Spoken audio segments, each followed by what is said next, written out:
My wife has a migraine today. My wife is getting a migraine, and so I am running home to take care of our baby. So I'm going to zip through this really quickly, and if you have any questions or concerns, you can come see me tomorrow to get them figured out. So if an object is rolling without slipping along the ground, while it rotates through an angle theta, its center of mass moves a distance r theta. We already said this relationship existed for a point on a rotating object. Turns out it also applies to objects that are rolling without slipping. So the velocity of the center of mass then is equal to r omega. The acceleration of the center of mass is r alpha. Dealing with energy, we can think about it in two different ways. So the point of contact between the object and the surface is at rest. We're rotating around that point. So therefore, you can consider the rest of the object to be rotating around that point. So then the kinetic energy is 1/2 I omega squared. Now that point is on the edge of the object. So the parallel axis theorem gives us that that's this.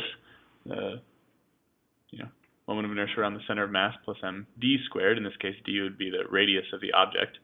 Object has to be round to be able to roll, so radius, they'll all have a radius. Therefore, kinetic energy becomes this. And so if we distribute that, we get 1/2 moment of inertia around the center of mass, omega squared, plus mr squared, and we know omega, we've established, is just the velocity of the center of mass over r. So the r's cancel out. Oh, and I forgot to distribute the half here. So we get this expression for the total kinetic energy of a rotating object. So we can think about that object either as just having rotational kinetic energy around a point on the surface, or as having a combination of rotational and translational kinetic energy around the center of mass.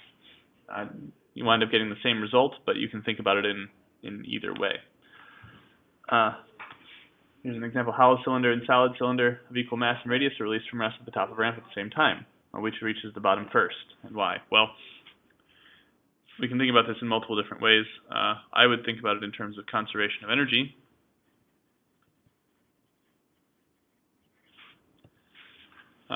That the gravitational, actually, it's probably easier to think about it in terms of torque, now that I think about it.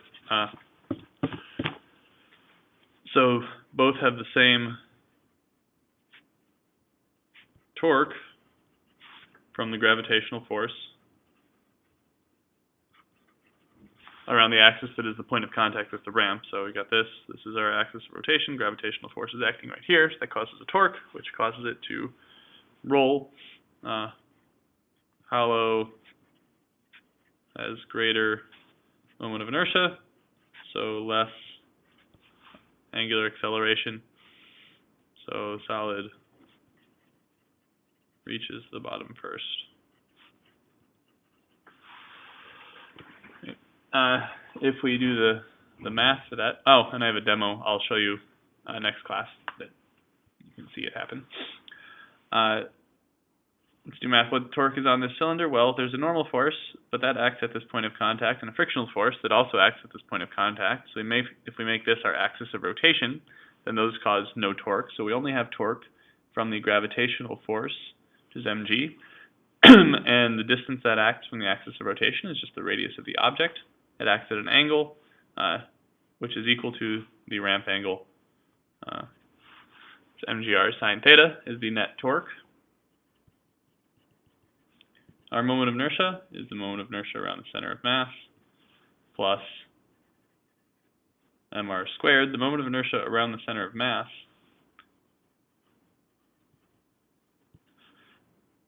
is equal to some fraction, it doesn't matter what variable we call that, something times mr squared.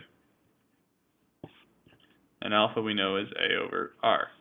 All of our r's cancel out, and our masses cancel out, and so we're left with acceleration is equal to g sine theta over k plus 1, where k is whatever fraction is attached to the moment of inertia formula. Now, for a hollow cylinder versus a solid cylinder, we know a solid cylinder has a smaller fraction, which means it will have a larger acceleration. We could also achieve the same result by doing conservation of energy. mgh equals 1/2, again, kmr squared plus mr squared a over r, and we, no, not a, what am I doing? v over r squared, this is 1/2 I omega squared, and we arrive at the result that velocity varies inversely with a square root, I think, of something to do with k. So we arrive at the same result, that a larger fraction attached to the mr squared gives us a smaller velocity. Right. Here's another example where we can apply what we just did with a solid cylinder, mass m and radius r. Massless thread wound around it, you unspool it by pulling on a thread with force F. Find its translational speed at time t later. Well, we know net torque equals I alpha, cylinder, thread, and the thread's exerting a force. Well, if we make the axis of rotation the point of contact with the ground, we don't have to worry about the torque from friction. We have torque from this force that acts a distance. Well, the distance from the axis of rotation is the diameter, which is 2 times the radius. The moment of inertia of a solid cylinder is 1/2 mr squared. That's around the center. Parallel axis theorem gives us plus mr squared. Alpha is a over r.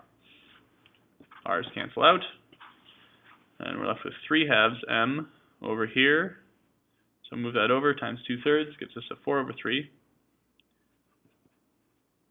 F over m is a, and translational speed, we can use a equals delta v over t.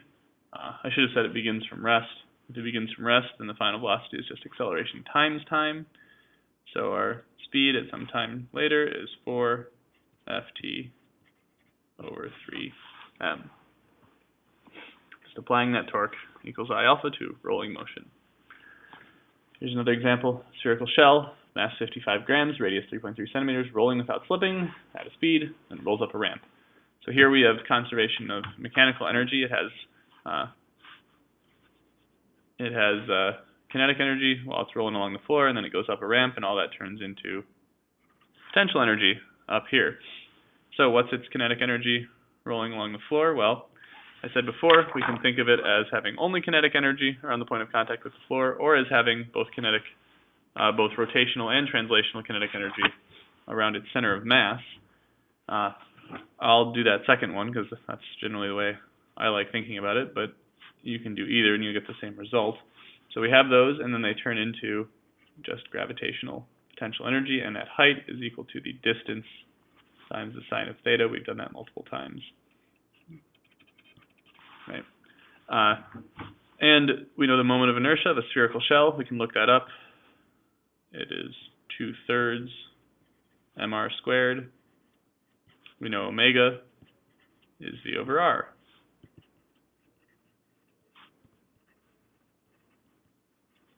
I don't know how much distance. Okay, masses go bye-bye. Radii go bye-bye. 1/2 times 2/3 gives us 1/3 v. 1/3 plus 1/2 is equal to 5/6.